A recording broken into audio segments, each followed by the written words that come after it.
Hello, everyone. Very good evening to all of you. Today, I'm back with another interesting video. I hope you will like it. And this time, it's directed not towards the senior grades, but today I have made a video or a presentation for grade 7. So I'll disclose the topic very soon.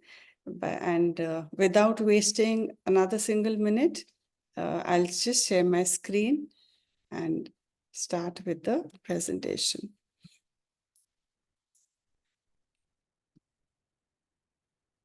So here we are. Before we move further, let me welcome to you all to my channel, Eloquent English Enterprise. Thank you for being over here and thank you for all your likes. Please do give me more likes on this video as well.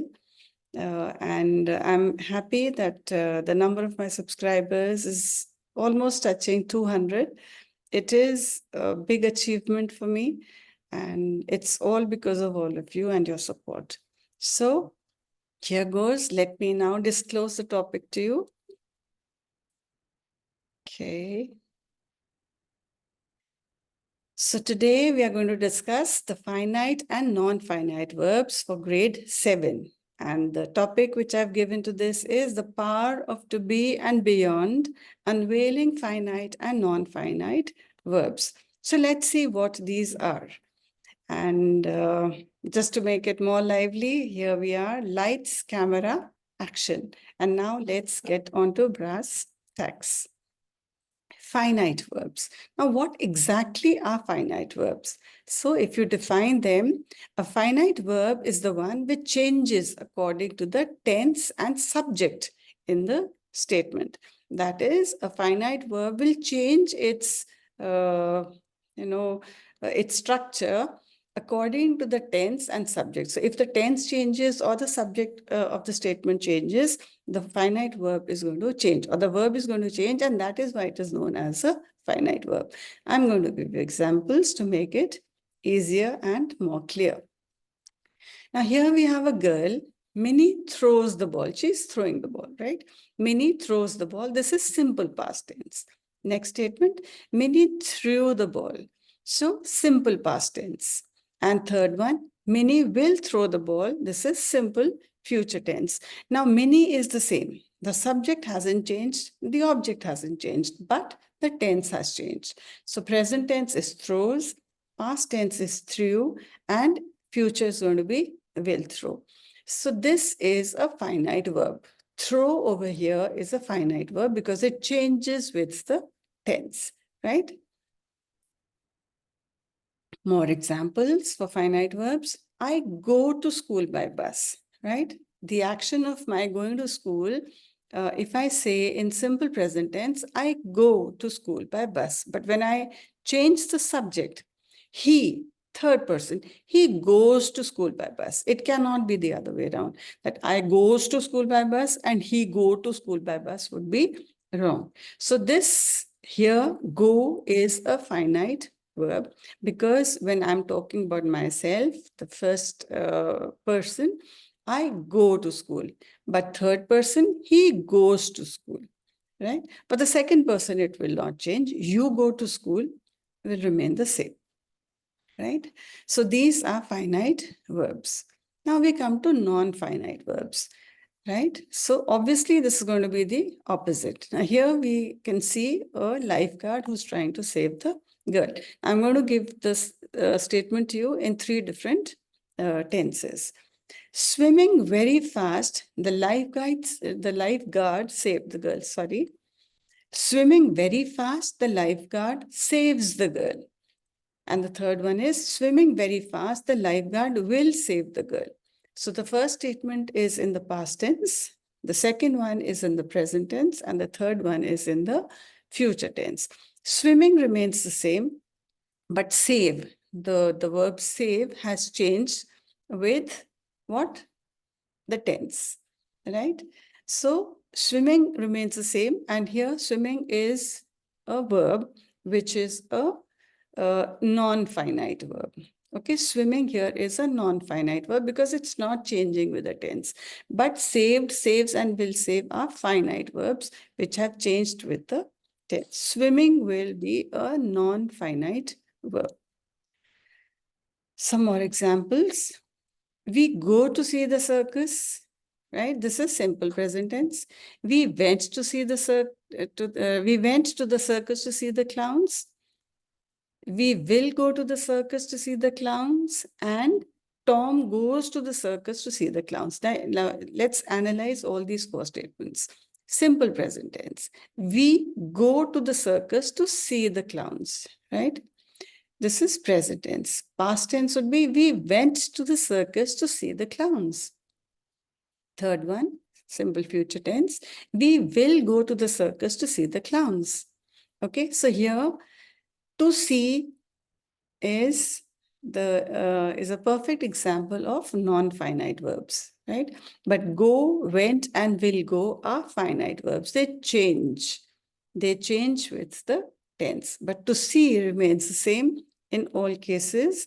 So this is an example of non-finite verbs. If we take the fourth statement again, now here the subject has changed. So the verb has changed. Again, goes is a finite verb. But to see remains the same even if the subject changes. In the first three, it's the tense which changes, but in the fourth one, it's the subject which changes. But to see remains the same. So it is an example, a perfect example of non-finite verb. Kinds. Now, there are three types of non-finite verbs. The first one are infinitives, the second ones are participles, and the third ones are gerunds. Infinitives generally have the to with them.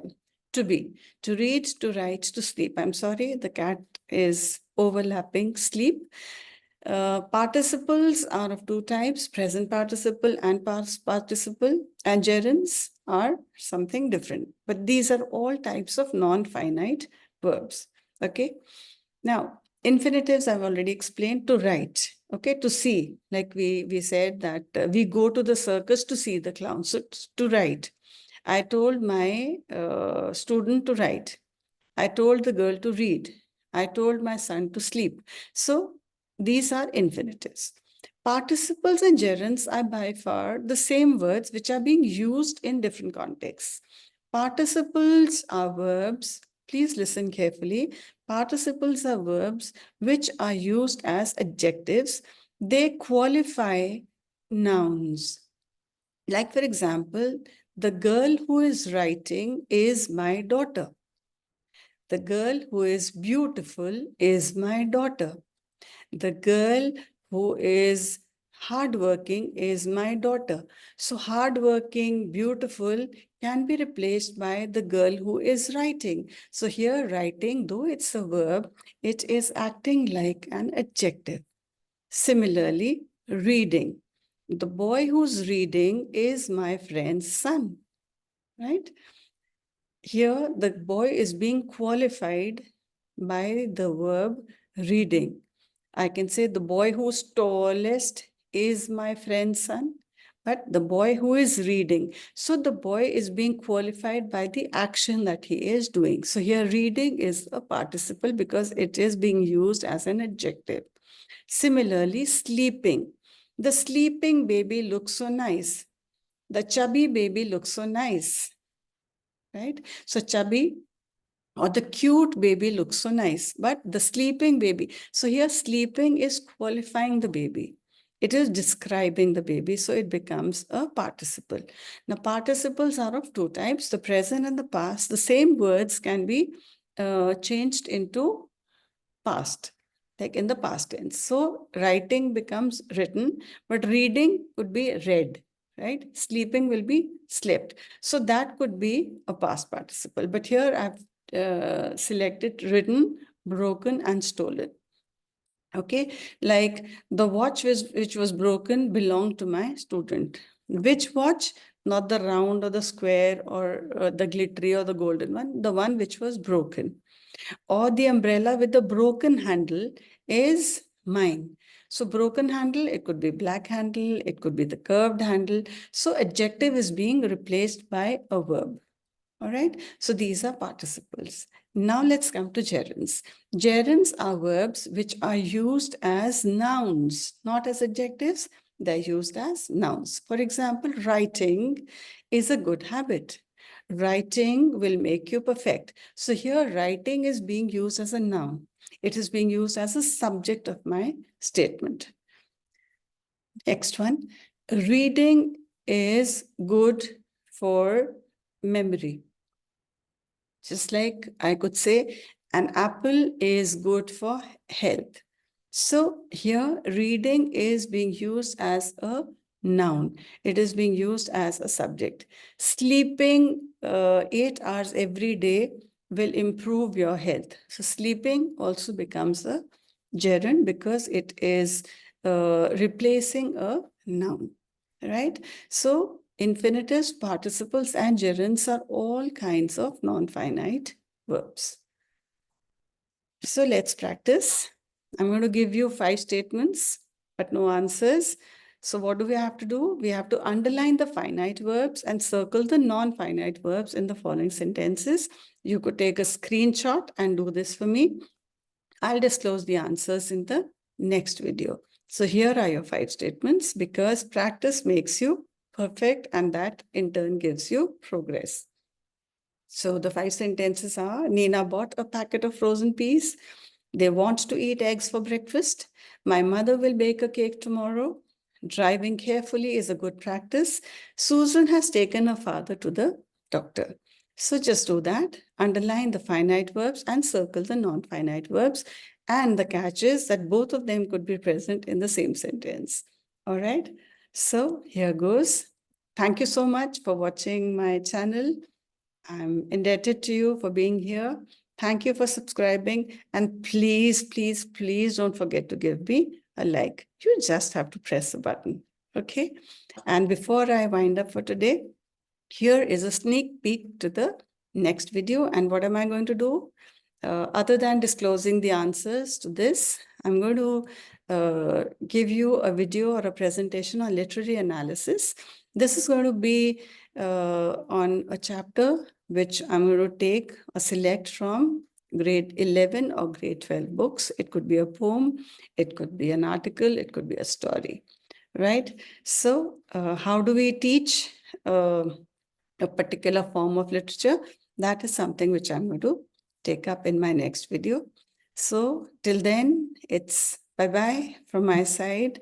Thank you so much for being over here. Once again, a big thank you to all of you and see you very soon with literary analysis. Bye-bye, good night, God bless, and all the best to all the students who are going to appear for the rest of their board papers. So bye-bye, take care, God bless you all.